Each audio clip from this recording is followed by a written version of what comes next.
to the Moon by Jodie Shepherd, illustrated by Mike Byrne.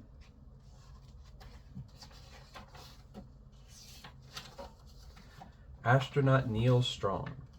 "Hey, that's almost my name," Neil shouted. He was at the Space Museum with his class. In front of him was a photo of the first person on the moon, Neil Armstrong.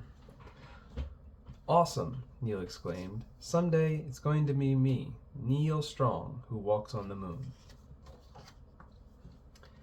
"Astronauts last visited the moon in 1972, said Neil's teacher, Miss Pelusa. "But scientists are talking about making moon landings again, with the human astronauts or maybe with androids. It could happen in the next 10 years. Neil read a sign. "The moon is about 240,000 miles away. It's the only other place in our universe where humans have stood." "That's amazing," Neil said.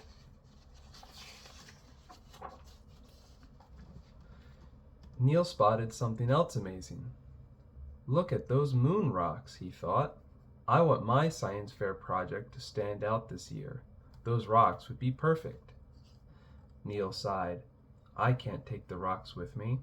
They belong to the museum. If only I could go to the moon and get rocks of my own." Suddenly, Neil noticed a model of Apollo 11 nearby. He sat at the controls. "Maybe if I use my imagination..." And then, before he knew it, liftoff. Astronaut Neil has landed on the moon. He gasped in wonder. The moon was amazing, and there was someone else there with him. With him too, an android. "I am Luna," it said. "Welcome to the moon. Good thing you wore your spacesuit. The moon gets burning hot and freezing cold, and it has almost no air. Your space helmet gives you oxygen to breathe." There was a lot to see. Mountains and hills, and "Are those oceans?" Neil asked. "They look like oceans," Luna answered, "but they are large fields filled with dark, solid lava." Neil spotted a lava rock. He stopped to pick it up for his science fair project. Then he saw footprints. Who could have made them? Luna saw the surprise on Neil's face. "Do not worry. Those are Neil Armstrong's footprints," Luna explained. "There is no wind on the moon, so Neil's footprints may last for millions of years."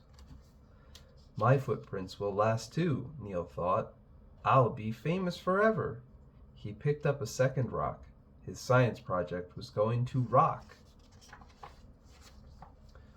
Walking wasn't easy on the moon, but bouncing was. "The moon has very little gravity," Luna told him. "On Earth, gravity holds people and other things to the ground. Since the moon has less gravity, you weigh less here." Boingy, boingy, jumping on the moon was fun. Neil saw craters everywhere. Some were huge, others looked like large soup bowls. "What made these craters?" Neil asked Luna, putting another rock in his backpack. "Meteors crashing into the moon made craters on the moon's surface," Luna said. "Now turn around and take a look at Earthrise. Amazing, is it not?" Earthrise was amazing, but it made Neil really homesick. Poof! Just like that, Neil was back at the museum. But he didn't have any rocks. He had imagined the entire mission. Still, he'd learned lots of cool facts about the moon. Neil knew how he could make his science fair project stand out. He'd share everything he learned, and he'd look up awesome pictures of the moon to show off at the fair. Even better, Neil thought, someday I'll go to the moon for real.